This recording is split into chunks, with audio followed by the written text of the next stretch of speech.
वंदे मातरम। ॐ नमो भगवते श्री अरविंदाय।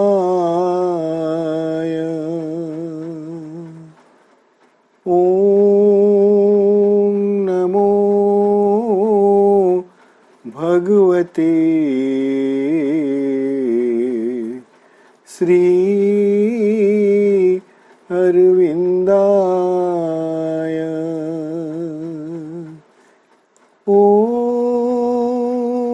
नमो भगवते श्री अरविंदाय।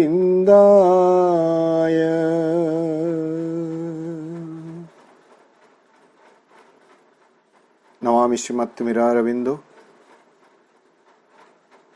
शुभ संध्यार यह शुभ कार्यक्रम रे आंतरिकतार सह उपस्थित होइथिबा सम्मानस्पद समस्त भाई अपा जे भली सूचना दिया जाइछि, आमे प्रत्येक मास रविवार दिन, रविवार से प्रथम रु चतुर्थ रविवार जहाँ भी हो सुविधा अनुसार आम एक मासिक पाठचक्र कार्यक्रम करुछु रियली राज आईडी रे। जो पाठचक्र रे CWSA complete works of Shri Aurobindo, Shri अरविंदंकर रचना समूहर 12th वॉल्यूम 12 खंड जार नाम होछि एसेस डिवाइन एंड ह्यूमन। एठारे प्रभु लिखिथिबा विभिन्न प्रबंध गुड़िकर आमे अध्ययन करुछु एवं विगत 3टी अधिवेशन आमे जो प्रबंधटी अध्ययन करुछु से प्रबंधटीर शीर्षक होछि द सोर्सेस ऑफ पोएट्री वा कवितार उत्स समूह। 3टी अधिवेशन आमे अध्ययन कर सारे। केवल जेहेतु गोटे मासिक गोटे थर आम आलोचना करुछु आपण मान स्मृति को उज्जीवित करने मो सूचना दौची। श्री अरविंद लिखुचंती जे प्रकृत रे the real source of poetry आम जदि भारत परिप्रेक्षी देखिबा ताहले से होचंती Ganga. Ganga is the real mother of inspiration.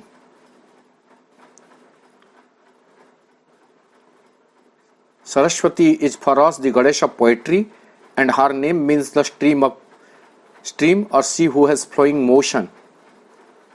Saraswati जदियो गणेश ऑफ पोएट्री बोली कहा जाउछि, प्रभु कहउछंती Ganga is the real mother of inspiration.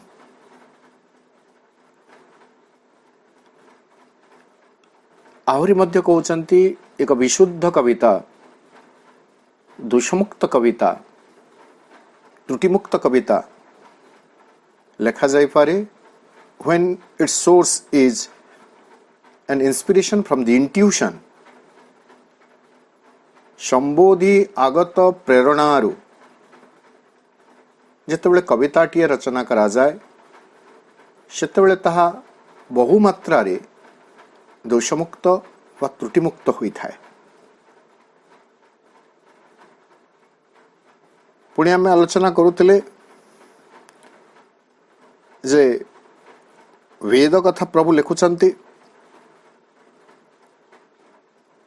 सेमिति एक संबोधि आगत दृष्टि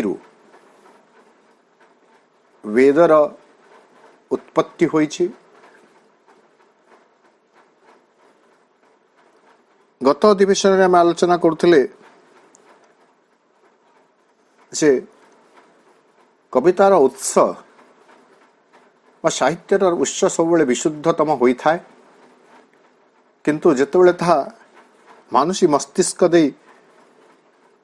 क्रियान्वित हुए सेतेबेले ସେଥିରେ କିଛି ବିକୃତି ଦୋଷ ତ୍ରୁଟି ରହିଥାଏ। ପୁଣି ଶ୍ରୀ ଅରବିନ୍ଦ କହୁଛନ୍ତି ଯେ for of hour 3 mental instruments of knowledge, ଜ୍ଞାନର 3ଟି ମାନସିକ ଇନଷ୍ଟ୍ରୁମେଣ୍ଟ ଯନ୍ତ୍ର ରହିଛି ବା ଉପାଦାନ ରହିଛି। ତାକୁ କହୁଛନ୍ତି ଦି ହାର୍ଟ ଅର୍ ଇମୋସନାଲି ରିଏଲାଇଜିଂ ମାଇଣ୍ଡ, ହୃତ୍କେନ୍ଦ୍ର, ଯାହା ଭାବାବେଗ ଉପଲବ୍ଧି ସମ୍ପନ୍ନ ମନ, ସେଟା ଗୋଟେ ଦିଗ। ଦି ଅବଜର୍ଭିଂ ଆଣ୍ଡ ରିଜନିଂ ଇଣ୍ଟେଲେକ୍ଟ, ବିଚାର ଶକ୍ତି, ବୁଦ୍ଧି ବିଚାର ଶକ୍ତି ଯୁକ୍ତ ଏକ ମନ ବା ବୌଦ୍ଧିକତା। ଏବଂ ଆଉ ଗୋଟେ କହୁଛନ୍ତି ଇଣ୍ଟ୍ୟୁଟିଭ ଇଣ୍ଟେଲେକ୍ଟ, ଅନ୍ତର୍ଜ୍ଞାନ ଭିତ୍ତିକ ବୁଦ୍ଧି। এই ଇଣ୍ଟ୍ୟୁଟିଭ ଇଣ୍ଟେଲେକ୍ଟକୁ ଶ୍ରୀ ଅରବିନ୍ଦ କହୁଛନ୍ତି ଯେ ଏହା ହେଉଛି ପ୍ରକୃତରେ ସର୍ବୋଚ୍ଚ ଏକ ସ୍ଥିତି। when the greatest poetry writes itself out through the medium of the poet, कवि को आश्रय करी एक महत्तम सर्वोत्तम कविता रचना करा जाई पारे एई अंतर्ज्ञान भित्तिक बुद्धि माध्यम रे। किंतु तथापि दोष रही बोली श्री अरविंद कहते, but if the intuitive intellect is not strong enough to act habitually, it is better for the poetry to descend into the heart. एठू आमे आरंभ करिवा।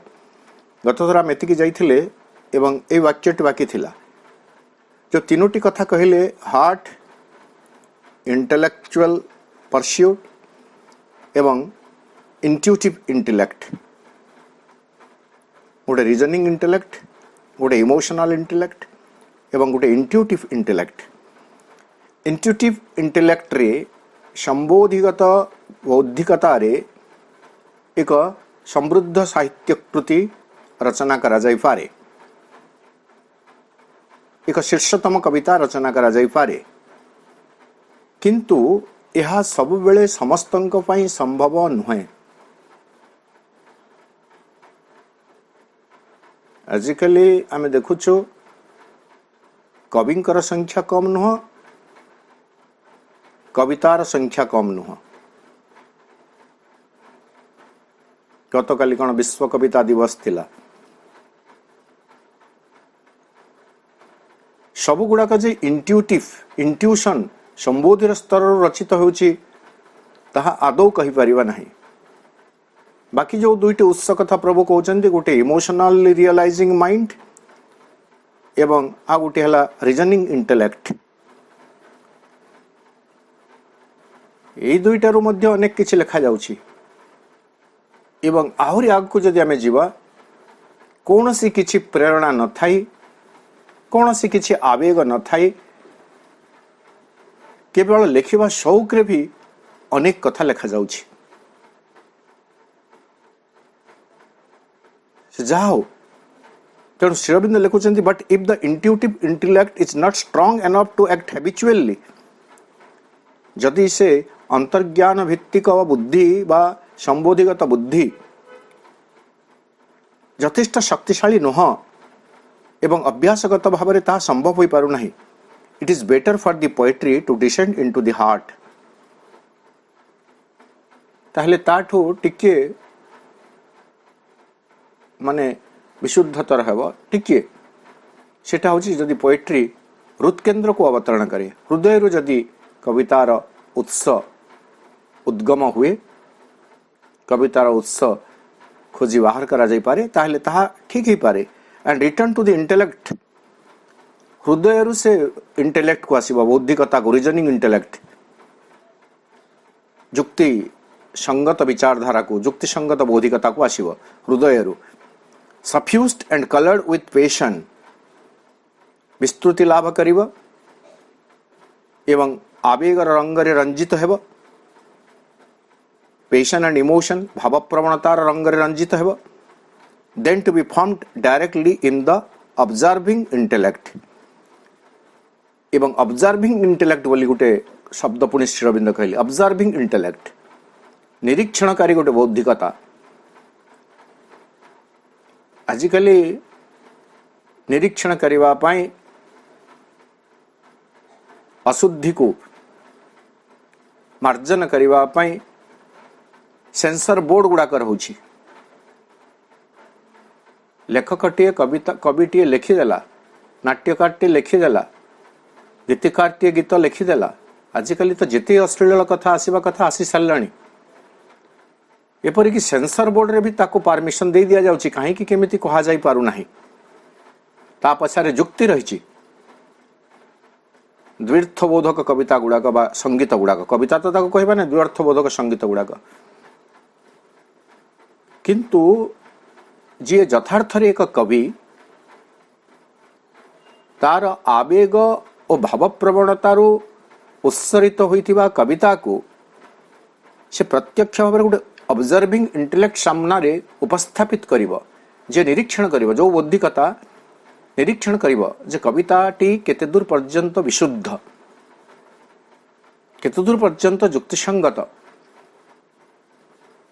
केते दूर पर्यंत समाजग्राही होई पारिबो समाज मंगल पाई मानव चेतनार उत्कर्ष साधन पाई ताहा गोटे कथा तेणु श्री अरविंद एठारे जोटा को गुरुत्व दौरान ताहा काव्य कविता बा रचना समूह ये सबू वर्तमान पाई इंट्यूशन रु आसीबा दरकार संबोधि भूमि रु आसीबा कथा संबोधि भूमि रे तो आहुरी उच्चतर चेतना को जाई श्री अरविंद तांकर सावित्री महाकाव्य लिखिले अतिमानस चेतनार भूमि रु अधिमानस चेतना पुणी अतिमानस चेतना किंतु वर्तमान पाई मनीष पाई जदि आमे देखिबे हृद केंद्र किंबा रीजनिंग इंटेलेक्ट रो बेसी मात्रा रे जदि कविता सृष्टि न हुए बरं इंट्यूटिव माइंड रु जदि आसे इंट्यूटिव इंटेलेक्ट रु आसे ताहेले कविताटी अधिक मात्रा रे विशुद्ध हेबो।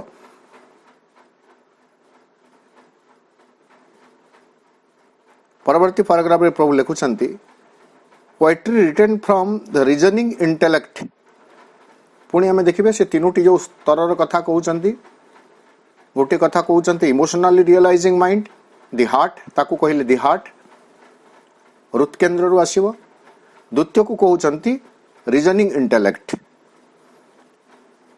एठारे से रीजनिंग इंटेलेक्ट कथा कहते poetry written from the reasoning intellect is apt to be full of ingenious conceits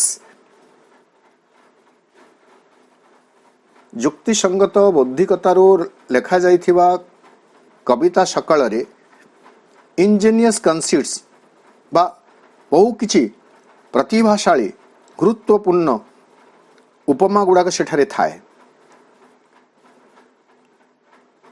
तार व्याख्या मु करू नाही आमे समस्त जानिछु काव्य कविता रे उपमा अलंकार सब कथा कहा जाइछि एवं से कथा श्री अरविंद एठारे कहउचंती।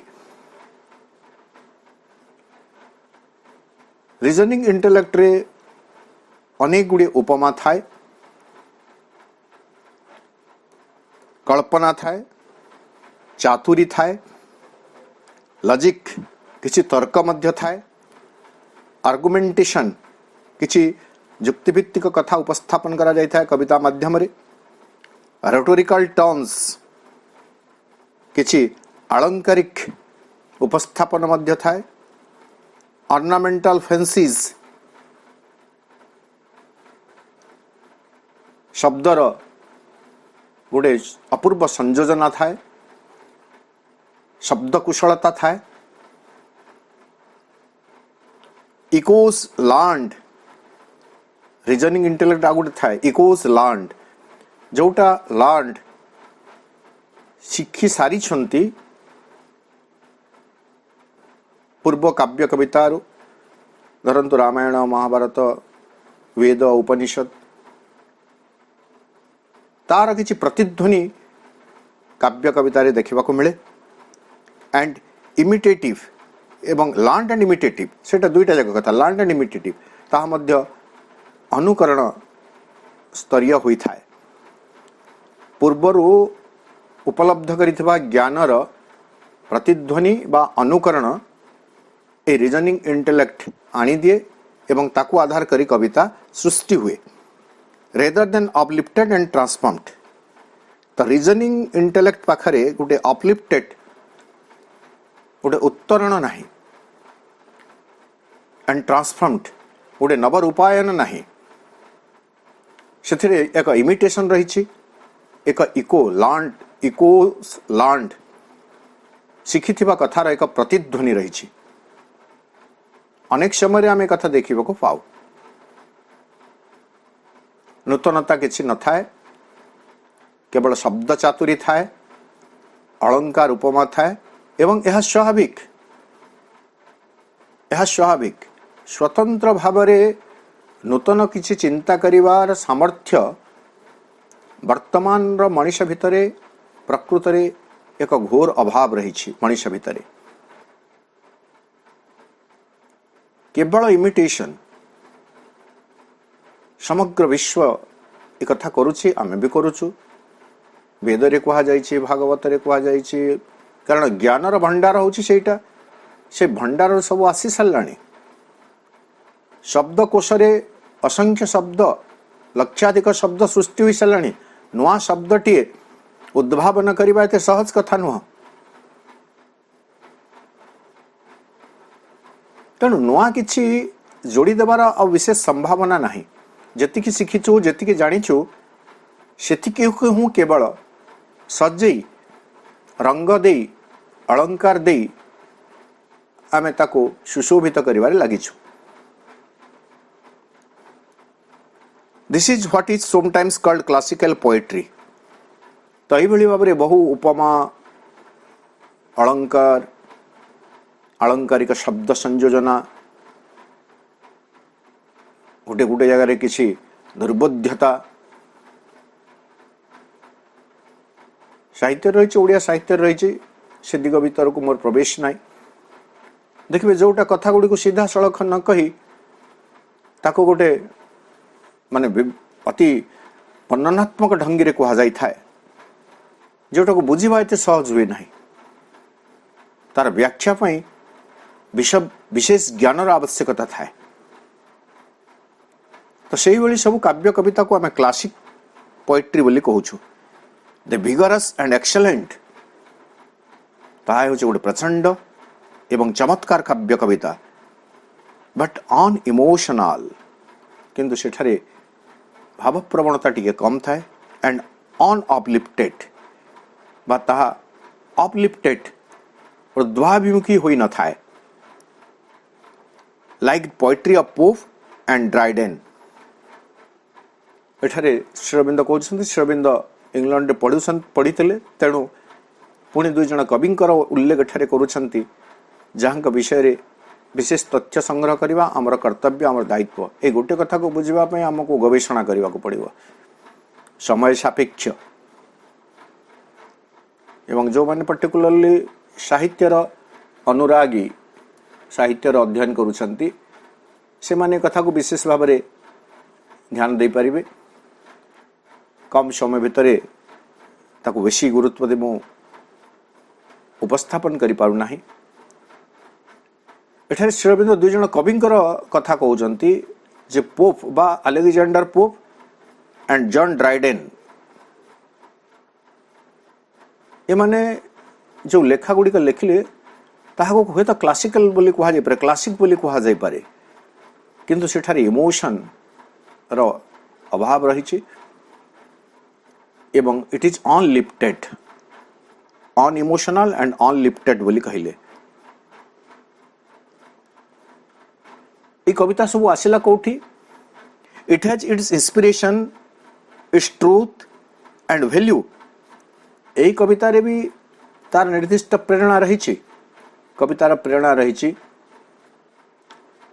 कवितार गोटे सत्य रही गोटे मूल्य रही it is admirable in its way यह मध्य प्रशंसा योग्य तार निजस्व भूमि रे बट किंतु it is only great when it is lifted out of itself into intuitive writing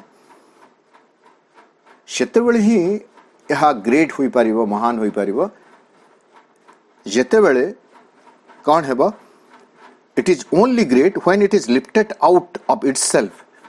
ଯେଉଁ ଭୂମିରେ ଅଛି ସେଇ ଭୂମିରୁ ତାକୁ ଉତ୍ତୋଳିତ କରି ନିଆଯାଇପାରିବ ଇଣ୍ଟୁ ଇଣ୍ଟ୍ୟୁଟିଭ୍ ରାଇଟିଂ।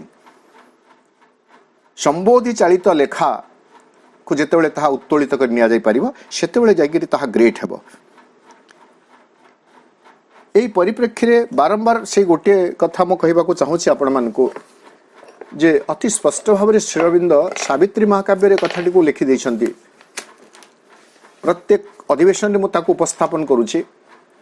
542 ପୃଷ୍ଠାରେ ସେ କଥା କହୁଛନ୍ତି ଶ୍ରୀ ଅରବିନ୍ଦ ସାବିତ୍ରୀ ମହାକାବ୍ୟର ସେଇ 4-5 ଲାଇନ୍ ପୁଣି ଥରେ ମୁଁ ଆପଣଙ୍କର ସ୍ମରଣ ପାଇଁ ଆବୃତ୍ତି କରିଦେଉଛି। 542 ପୃଷ୍ଠାରେ ଶ୍ରୀ ଅରବିନ୍ଦ ଲେଖୁଛନ୍ତି, The genius to receive from some high found, concealed in a supernal secrecy, the work that gives him an immortal name. The word, the form, the charm, the glory and grace are mission sparks from a stupendous fire, a sample from the laboratory of God, of which he holds the patent upon earth, comes to him wrapped in golden coverings. He listens for inspiration's postman knock and takes delivery of the priceless gift. ଏତିକି ପର୍ଯ୍ୟନ୍ତ ଠିକ ଅଛି।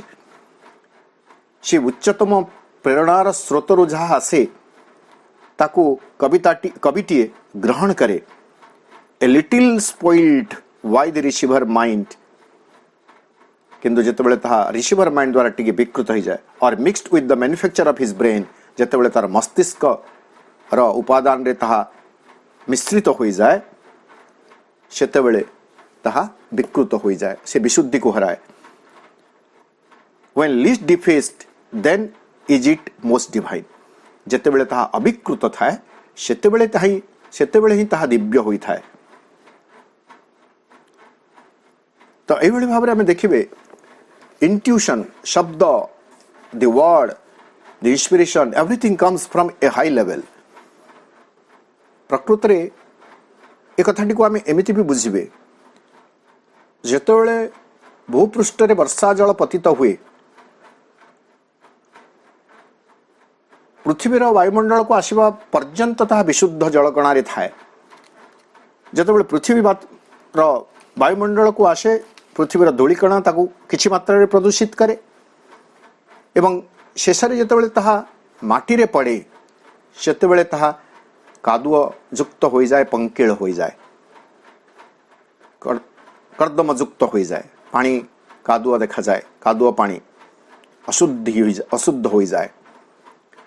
ଠିକ୍ ସେଇଭଳି ଯିଏ ପ୍ରକୃତରେ ଚିନ୍ତାଶୀଳ ସମ୍ବୋଧିର ଭୂମିରେ ରହେ ତା ପାଖକୁ ତ ଉଚ୍ଚତର ପ୍ରେରଣା ଆସେ, କିନ୍ତୁ ପୁଣି ଯେତେବେଳେ ତାର ମାନସିକ ଉପାଦାନ ତା ସହିତ ସେ ମିଶେଇ ଦିଏ ସେତେବେଳେ ତାହା କିଛି ମାତ୍ରାରେ ବିକୃତ ହୋଇଯାଏ ଏବଂ ସେହି ପ୍ରେରଣାଟାକୁ ସେ ଅବିକଳ ଭାବରେ ଯେତେବେଳେ ଉପସ୍ଥାପନ କରେ ସେତେବେଳେ ତାହା ଦିବ୍ୟ ହୋଇଯାଏ। ଏ ଜାଗାରେ ପ୍ରଭୁ ସେ କଥା କହୁଛନ୍ତି ଯେ it has its inspiration, its truth and value.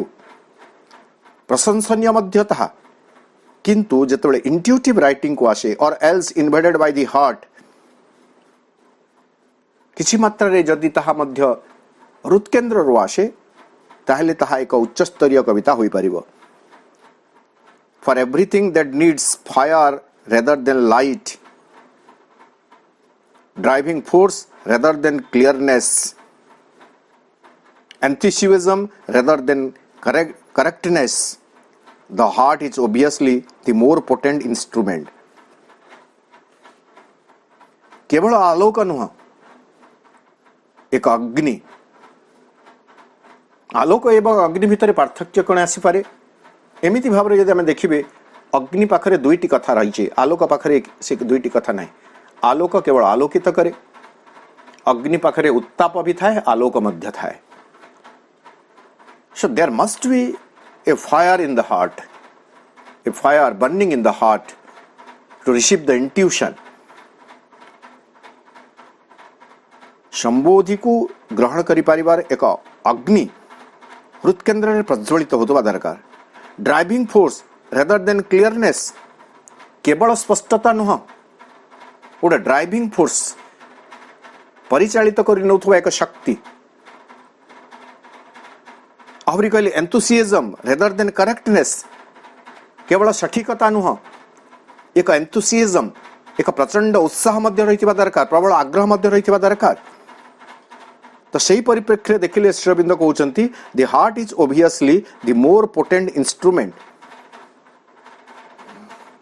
Intuition भी नहला इंट्यूशन टिके तलक जदि आम खसवा the heart is obviously the more potent instrument so heart is potent instrument than brain यही भाव में आम बुझीपर जदि श्री अरविंद तुलनात्मक कथाटी उपस्थापन करना आम बुझा ब्रेन स्थूल मस्तिष्करू उद्धृत होउथुवा कविता गुड़िक अपेक्षा हृदयरू उत्थित होउथुवा कविता गुड़िक अत्यंत महत्वपूर्ण आमे देखिबे आजिकाली आमे ताको मानसिक कसरत करूछु अनेक थर मु एभली दृष्टांत देलिनी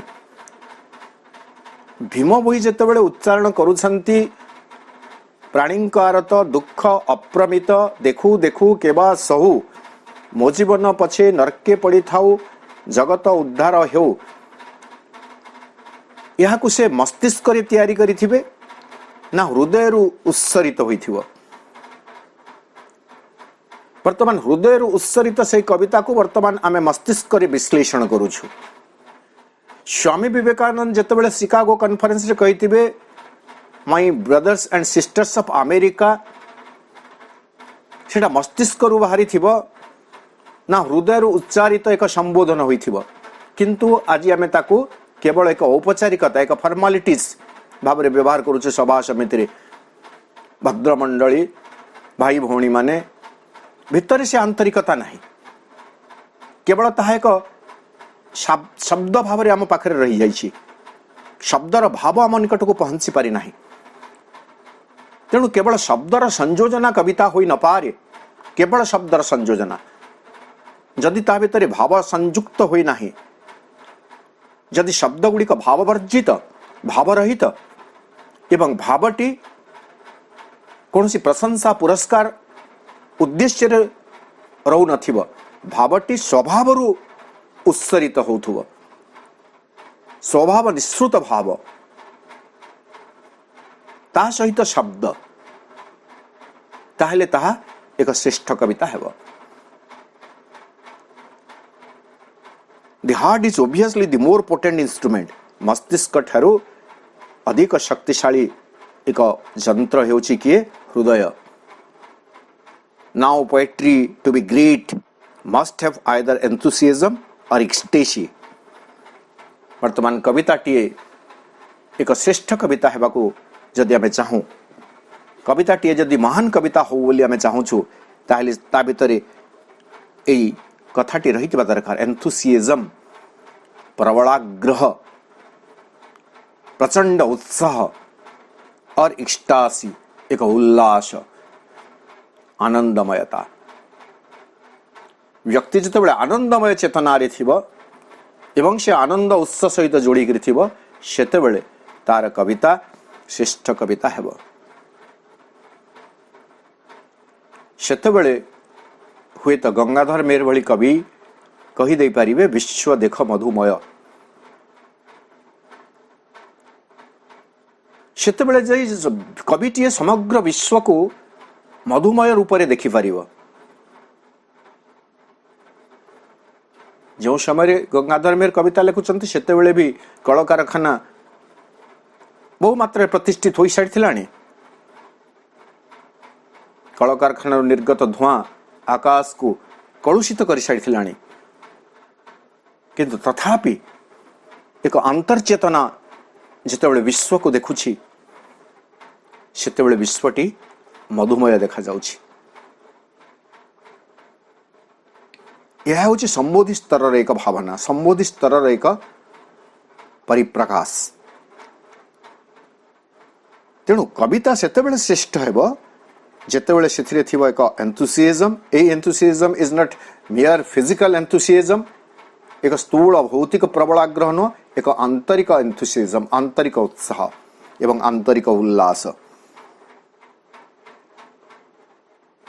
परवर्ती पैराग्राफ रे प्रभु लिखले, yet the poetry that rises up from the heart is usually a turbid stream. पुणी श्रीरबिंदर यह हूँ विशेषत्व।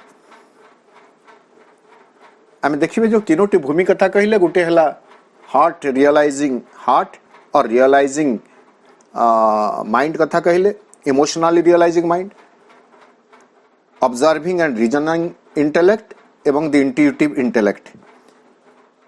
ए भितर इंट्यूटिव इंटेलेक्ट को श्रेष्ठ कहले बा 1 2 3 रे जदि सजेबे, एक है इंट्यूटिव इंटेलेक्ट देन हार्ट। किंतु एही पैराग्राफ पुणी प्रभु लिखुछंती, yet the poetry that rises up from the heart is usually a turbid stream. तथापि हृदयरू विकसित होउथुवा कविता साधारणतः एक पंकिल धार पंकिल स्रोत होई रही था, स्ट्रीम। टर्बिड माने जोटा आम कहूँ गोलिया, पंकिल। Our own restless ideas and imaginations mix with the pure inros from above. कहीं ताहा पंकिल हो जाए, जोटा आपण मान को दृष्टांत देखिए मु बुझेली। There is a pure inrus from above. ऊर्ध्वरु एक विशुद्ध अंत प्रवेश होउछि, इनरस भीतर को प्रवेश करुछि, अर्थात आकाशरु मेघरु विशुद्ध जल आसुछि, किंतु माटी रे मिसिले पंकिल होउछि, गोलिया होउछि। तो वर्तमान से जो उच्चतर प्रेरणा आसिला परे सिथिरे कोन मिसुछि? Our own restless ideas. Our माने जो माने काव्य कविता साहित्य रचना करूछंती, प्रत्येक व्यक्ति भीतर किसी ना किसी रेस्टलेस आइडियाज थाए, अश्रांत किसी भावधारा एंड इमेजिनेशंस एवं तार किसी कल्पना। तो वर्तमान से प्योर इनरस सहित जेतेबेले रेस्टलेस आइडियाज एवं imaginations, human ideas, restless ideas एवं इमेजिनेशंस मिसी जाए, पोएट रेस्टलेस आइडियाज एवं इमेजिनेशन मिसी जाए, सेतेबेले कौन करे? ए टर्बुलेंट अपरस फ्रॉम बिलो एवं विक्षिप्त सृष्टिकारी एक ऊर्ध्वमुखी तलु मध्य प्रेशर आसे, गोटे इनरस आसुची, ता सहित इमेजिनेशन एवं रेस्टलेस आइडियाज मिसुची, एवं तलु जे ऊपर ठेलुची जो विक्षिप्त गोटे स्थिति सेथिरे मध्य से मिसी जाउची। तो ये दुईटी मिश्रण फल रे कौन होउची? आवर एक्साइटेड इमोशंस, जो उत्तेजित गोटे भाव प्रवणता आसी जाए, सीक एन एक्जाजरेटेड एक्सप्रेशन, से चाहे कौन गोटे अतिरंजित अभिव्यक्ति। 5 को 15 करवा जो कथा में कहू, तिल को ताल करवा कथा में जो कहू, ताहा होची एक्जाजरेशंस। गोटे भाव जदि आसी गला ताहले ताको एक्जाजरेट करिवारे वर्तमान से रेस्टलेस आइडियाज एवं इमेजिनेशंस कण करे व्यस्त होई पड़े।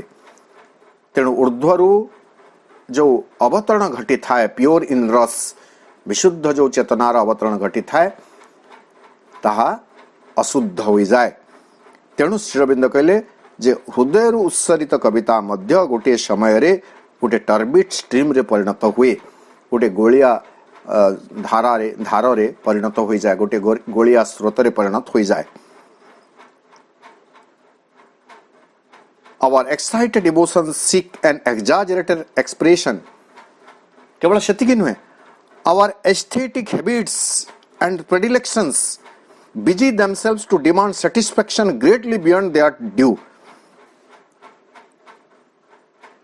Our aesthetic habits, सौंदर्य बोधर जो आम भीतर गोटे अभ्यास रही, एंड प्रेडिलेक्शंस बा आम भीतर जो गोटे अत्युत्साह रही, अति उत्साह रही, पसंद रही, से माने व्यस्त थांती, बिजी देमसेल्व्स कौन थी ना टू डिमांड सैटिस्फैक्शन ग्रेटली, अति मात्रा गोटे संतुष्टि चाहूथंती, बियॉन्ड देयर ड्यू, जहा तांकर ड्यूर बाहरे, जहा प्रकृत रे तांकर योग्यतार बाहरे, तांकर प्राप्तिर बाहरे ताठू अधिक मात्रा रे सेमाने एक संतुष्टि चाहूथांती बोली से प्रेरणा रे सेमाने तांकर आवेग को गोलिया आवेग को सेमाने मिसई दियंती फल विशुद्ध कविता गोटे गोलिया स्रोतर धार रे परिणत हो जाए।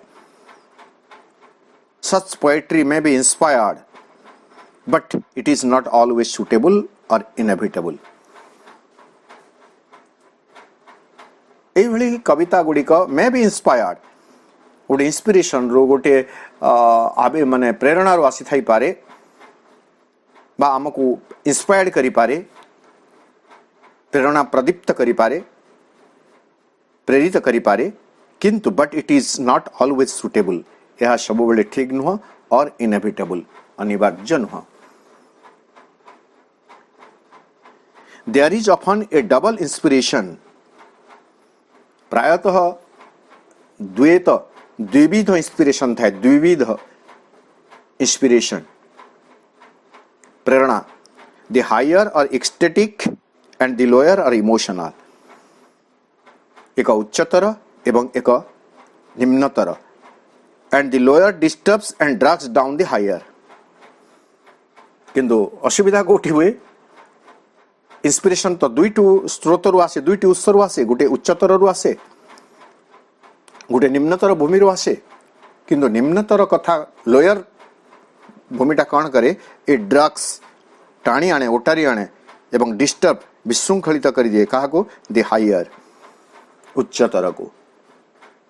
तेणु आजिकाली देखिए जे गोटे शुद्ध साहित्य जो कि गोटे महत भावना रही, प्रेरणा रही, ताकू बहुत कम, एवं जो प्राणिक उत्तेजना रही, द्विविध माने द्व्यर्थबोधक अश्लीलतार इंगित रही, ताकू बेसी पसंद। एवं जदि से लेखकों को पचारे आपण कहीं केमिति लिखुंट से कहते नहीं, पाठकों पसंद अनुसार आमको लिखा पड़ू। संगीतज्ञ को जदि पचारे सिनेमा गुड़िक तो अधिक मात्रा यहाँ हो, सिनेमा हो आलबम गुड़िक हो, जदि पचारे नहीं श्रोता मानकर पसंद अनुसार आम एटा लिखुचु, श्रोता मानकर पसंद ताकू किए कहला सेटा से भगवान जानिबे। प्रकृत रे तांका भितरे जो विकृति रही, तांका भितरे जो आबिलता रही, ताकू से माने प्रकाश करुचंती, एवं मनुष्यर जो चरित्र रही ताहा अभ्यस्त से लोअर इंपल्स द्वारा बेसी मात्रा रे परिचालित। लोअर इंपल्स ही ताकू बेसी प्रभावशाली करे, बेसी प्रभावित करे। तेणु ए जगह प्रेरणार दुईटी ठिकाना रही बोली प्रभु कहते, there is often a double inspiration, the higher or ecstatic उच्चतर बा एक उल्लासमय स्थिति रही, एवं द लोअर और इमोशनल भाव प्रवणता रही, गोटे निम्न उत्स रही, किंतु दुर्भाग्य कथा हूँ lower disturbs and drags down the higher. से निम्न चेतनाटी कण करे, से डिस्टर्ब करे, विशृंखला भी करे, एवं से ड्रैग्स डाउन तल को टाणी आने कहा को, द हायर उच्चतर को। This is the birth of romantic और एक्सेसिवली एक्सुबरेंट पोएट्री। जो माने साहित्य काव्य कवि दृष्टि, तेणु जो लिटरेरी क्रिटिसिजम रही श्रीअरविंदर फ्यूचर पोएट्री रे सुंदर भाव में सब कथा श्रीअरविंद कहते। एवं श्रीअरविंद को जितेबाला फिलोसफर बोली कहगला, जदिओ ही वाज बियॉन्ड फिलोसफी, किंतु निजे श्रीअरविंद निजको जितेबाला आइडेंटिफाई करछन्ती, I am basically a poet, मूलतः मु होछि जने कवि।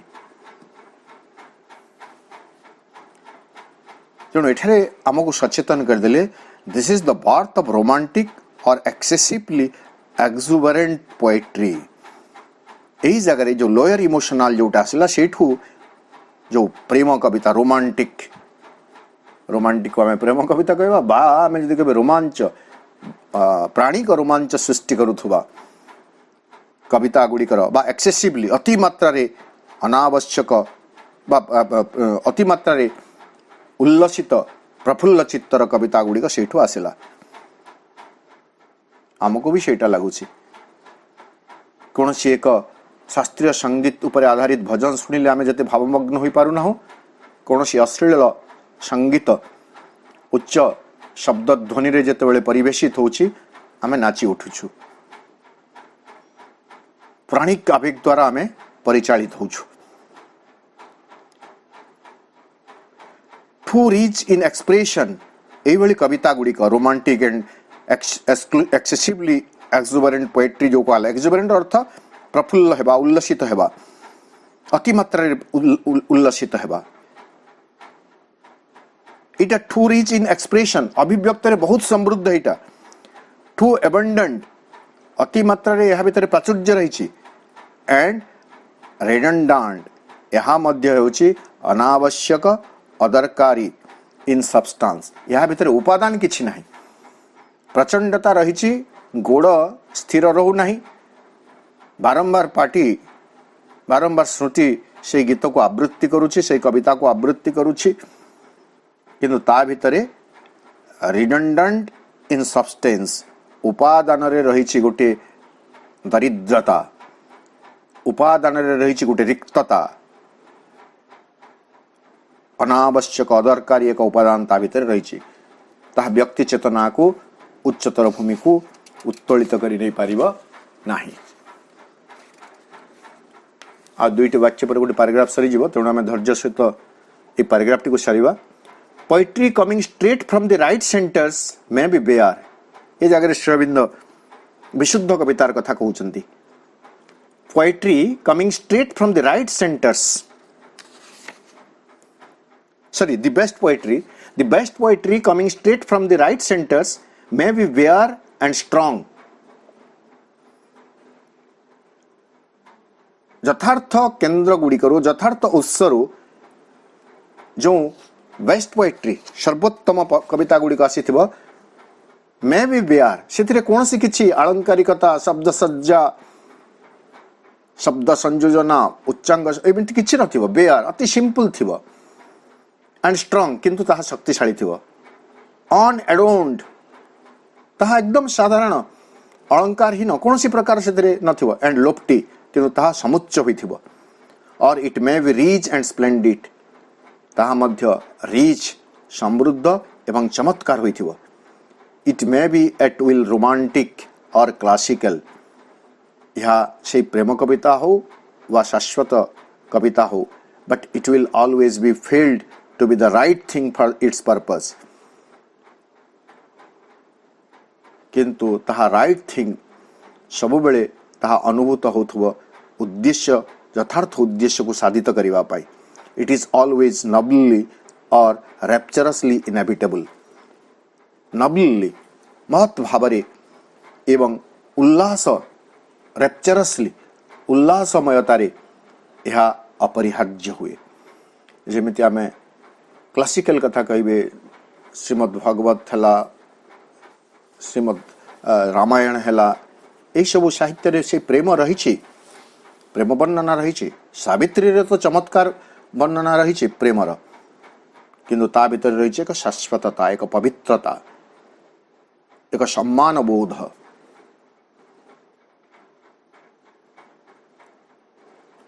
तेणु कविता राइट सेंटर्स रु, यथार्थ उत्सरू कविता कवि चेतना को आसीबा दरकार, एवं जेतेबेले कविताटी से केन्द्र रु आसे, यथार्थ केन्द्र रु, कविटी तार मस्तिष्कर कौनसी उपादान ता सहित जदि जोड़ी न दिए, मिक्स कर न दिए, मिसई न दिए, ताहेले ताहा हेबो एक विशुद्ध कविता।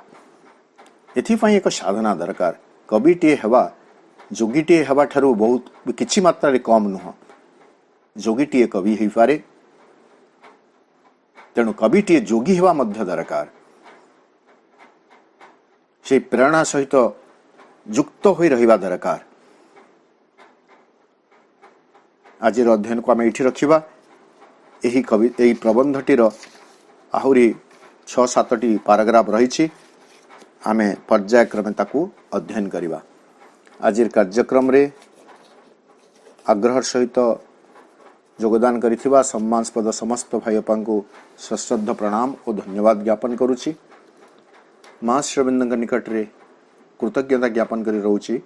वंदे मातरम।